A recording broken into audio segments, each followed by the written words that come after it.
Hey friends, welcome back to our chapter reading. Today we are still working on The Trumpet of the Swan by E.B. White. So when we left off last, Louis was falling in love and his parents had figured that out, so they were trying to figure out how to help him. So we're going to start today with chapter 9 and let's see what happens. Chapter 9 is called The Trumpet. As the cob flew toward Billings on his powerful white wings, all sorts of troublesome thoughts whirled in his head. The cob had never gone looking for a trumpet before. He had no money to pay for a trumpet. He feared he might arrive after the shops had closed for the day. He realized that in the whole continent of North America, he was undoubtedly the only trumpeter swan who was on his way to a city to get a trumpet. "This is a queer adventure," he said to himself. "Yet it is a noble quest. I will do anything to help my son Louis, even if I run into real trouble." Toward the end of the afternoon, the cob looked ahead, and in the distance saw the churches and factories and shops and homes of Billings. He decided to act quickly and boldly. He circled the city once, looking for a music store. Suddenly he spied one. It had a very big, wide window, solid glass. The cob flew lower and circled so that he could get a better look. He gazed into the store. He saw a drum painted gold. He saw a fancy guitar with an electric cord. He saw a small piano. He saw banjos, horns, violins, mandolins, cymbals, saxophones, marimbophones, cellos, and many other instruments. Then he saw what he wanted. He saw a brass trumpet hanging by a red cord. "Now is my time to act," he said to himself. "Now is my moment for risking everything on one bold move, however shocking it may be to my sensibilities, however offensive it may be to the laws that govern the lives of men. Here I go. May good luck go with me." With that, the old cob set his wings for a dive. He aimed straight at the big window. He held his neck straight and stiff, waiting for the crash. He dove swiftly and hit the window going full speed. The glass broke. The noise was terrific. The whole store shook. Musical instruments fell to the floor. Glass flew everywhere. A salesgirl fainted. The cob felt a twinge of pain as a jagged piece of broken glass cut into his shoulder, but he grabbed the trumpet in his beak, turned sharply in the air, flew back through the hole in the window, and began climbing fast over the roofs of Billings. A few drops of blood fell to the ground below. His shoulder hurt, but he had succeeded in getting what he had come for. Held firmly in his bill, its red cord dangling, was a beautiful brass trumpet. You can imagine the noise in the music store when the cob crashed through the window. At the moment the glass broke, one of the clerks was showing a bass drum to a customer, and the clerk was so startled at seeing a big white bird come flying through the window, he hit the drum a tremendous wallop. Boom! Went the drum. Crash! Went the splinters of flying glass. When the salesgirl fainted, she fell against the keys of the piano. Went the piano. The owner of the store grabbed his shotgun, which went off by mistake, blasting a hole in the ceiling and sending down a shower of plaster. Everything was flying around and falling and making noise. Boom! Went the drum. Plunk! Went the banjo. Rung, rung, rung! Went the piano. Went the bull fiddle. "Help!" screamed a clerk. "We've been robbed!" And there's the cob, getting the trumpet, making a ruckus.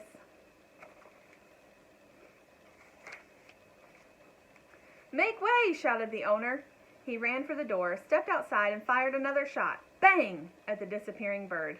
His shot was too late. The cob was safe in the sky, beyond the range of gunfire. He was headed home toward the southwest, high above the roofs and spires of Billings. In his beak was the trumpet. In his heart was the pain of having committed a crime. "I have robbed a store," he said to himself. "I've become a thief. What a miserable fate for a bird of my excellent character and high ideals. Why did I do this? What led me to commit this awful crime? My past life has been blameless, a model of good behavior and correct conduct. I am by nature law-abiding. Why, oh why, did I do this?" Then the answer came to him as he flew steadily on through the evening sky. "I did it to help my son. I did it for love of my son, Louis." Back in Billings, the news spread rapidly. This was the first time a swan had broken into a music store and made off with a trumpet. A lot of people refused to believe it had happened. The editor of the newspaper sent a reporter to the store to look around. The reporter interviewed the owner and wrote an article about the event for the paper. The article was headed, "Large Bird Breaks into Music Store. White Swan Crashes Through Window and Makes Off with Valuable Trumpet." Everybody in Billings bought a copy of the paper and read all about the extraordinary event. It was talked about all over town. Some people believed it. Others said it never could have happened. They said the store owner had just invented it to get some publicity for his store. But the clerks in the store agreed that it had really happened. They pointed to the drops of blood on the floor. The police came to look over the damage, which was estimated at $900. The police promised they would try and find the thief and arrest him, but the police were sorry to hear that the thief was a bird. "Birds are a special problem," they said. "Birds are hard to deal with." Back at the Red Rock Lakes, Louie's mother waited anxiously for her husband to return. When he showed up in the night sky, she saw that he had a trumpet with him. It was slung around his neck by its cord. "Well," she said as he glided to a stop in the water, "I see you made it." "I did, my dear," said the cob. "I traveled fast and far, sacrificed my honor, and I have returned. Where is Louis? I want to give him his trumpet right away." "He's over there sitting on a muskrat house, dreaming about that empty-headed young female he's so crazy about." The cob swam over to his son and made a presentation speech.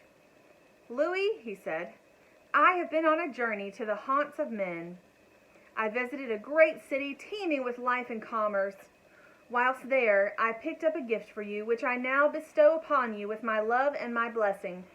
Here, Louis, is a trumpet. It will be your voice, a substitute for the voice God failed to give you. Learn to blow it, Louis, and life will be smoother and richer and gayer for you. With the help of this horn, you will be able to say the last cajon, like every other swan. The sound of music will be in your ears. You will be able to attract the attention of desirable young females. Master this trumpet, and you will be able to play love songs for them, filling them with ardor and surprise and longing. I hope it will bring you happiness, Louis, and a new and better life. I procured it at some personal sacrifice to myself and my pride, but we won't go into that now. The long and short of it is, I had no money. I took the trumpet without paying for it. This was deplorable. But the trumpet thing, the important thing, is that you learn to play the instrument." So saying, the cob removed the trumpet from around his neck and hung it on Louis, alongside the slate and the white chalk pencil. "Wear it in health," he said. "Blow it in happiness. Make the woods and the hills and the marshes echo with the sounds of your youthful desire." Louis wanted to thank his father, but he was unable to say a word, and he knew it would do no good to write "thank you" on the slate, because his father wouldn't be able to read it, never having had an education. So Louis just bobbed his head and wagged his tail and fluttered his wings. The cob knew by these signs that he had found favor in the sight of his son, and that the gift of a trumpet was acceptable. Chapter 10. Money Trouble. Louis was the best-liked young male swan on Upper Red Rock Lake. He was also the best equipped. He not only had a slate and a chalk pencil around his neck, he had a brass trumpet on a red cord. The young females were beginning to notice him because he looked entirely different from the other cygnets. He stood out in the crowd. None of the others carried anything with them. Louis was delighted with the new trumpet. All day, the first day he had it, he tried to get it to make a noise. Holding the trumpet was not easy. He tried several different positions, bending his neck and blowing. At first, no sound came out. He blew harder and harder, puffing out his cheeks and getting red in the face. "This is going to be tough," he thought. But then he discovered that by holding his tongue in a certain way, he could get the trumpet to emit a small gasping sound. It wasn't a very pretty noise, but at least it was a noise. It sounded a little like hot air escaping from a radiator. Here's pictures of Louis trying to get that trumpet to make some sound.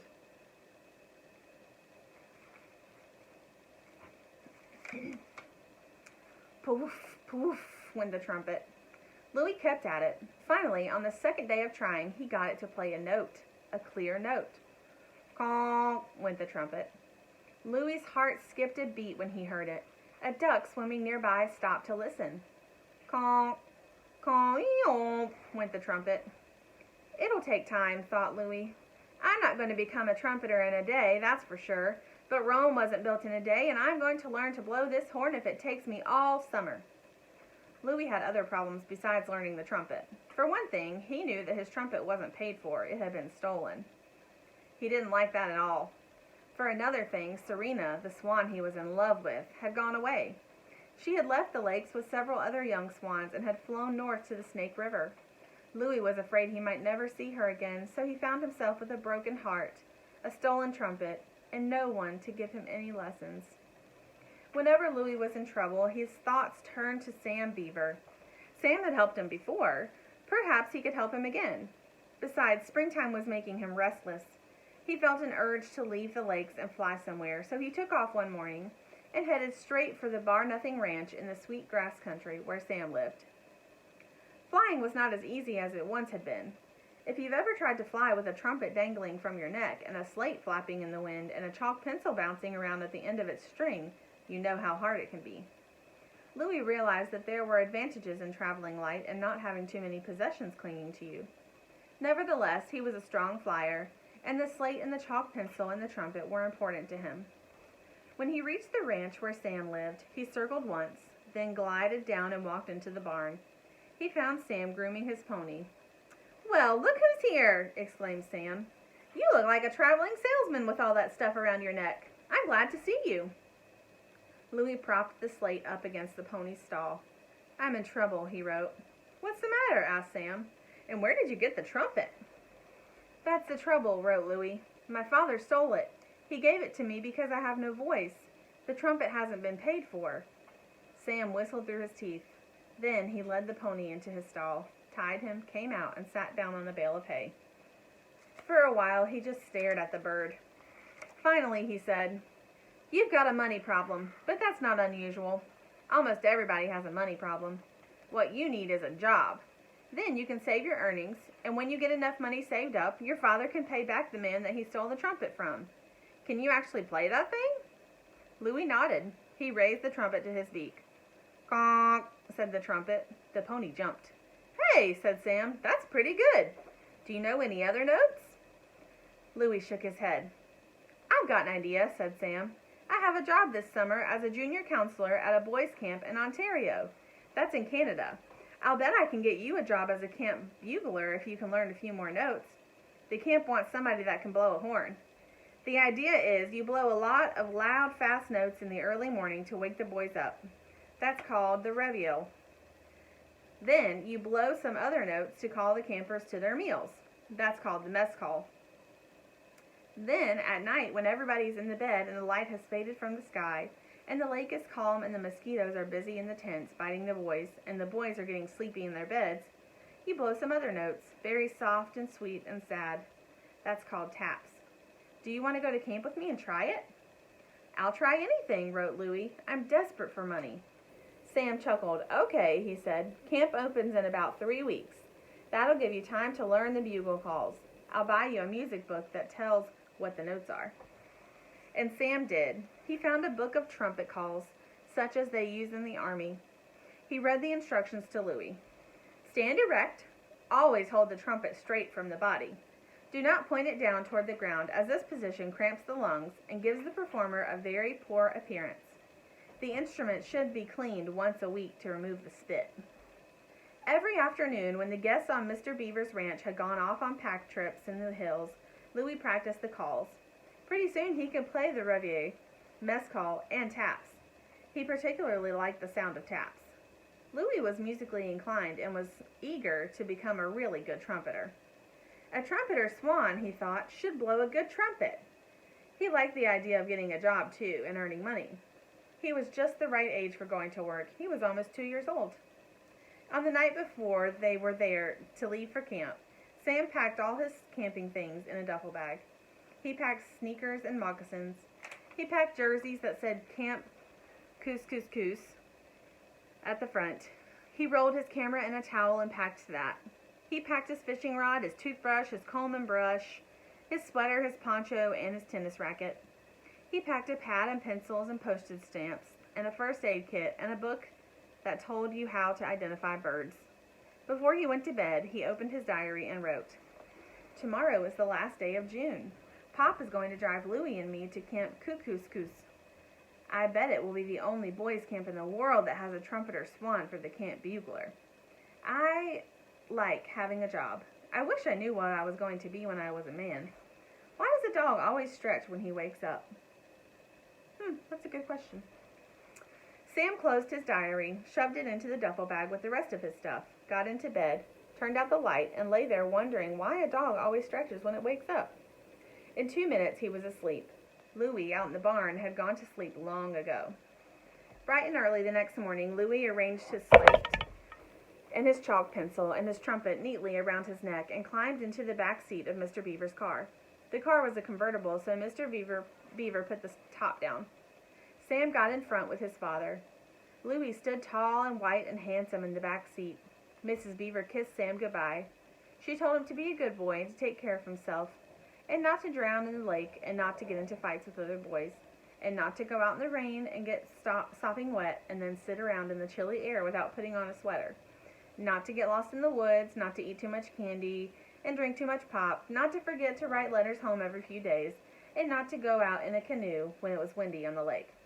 Sam promised. "Okay," cried Mr. Beaver. "Off we go to Ontario, beneath the open sky." He started the car and tooted the horn.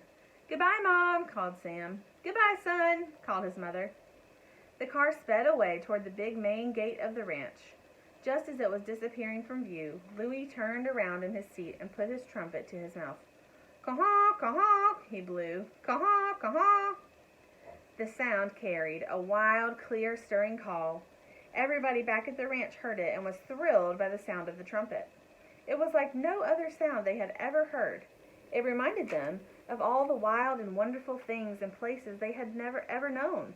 Sunsets and moonrises and mountain peaks and valleys and lonely streams and deep woods. "Caw-haw, caw-haw, caw-haw," called Louie. The sound of the trumpet died away. The ranchers returned to their breakfast. Louie, on his way to his first job, felt as excited as he had felt on the day he learned to fly. All right, friends, that's all for today. We will pick it back up next time with Chapter 11. See you next time.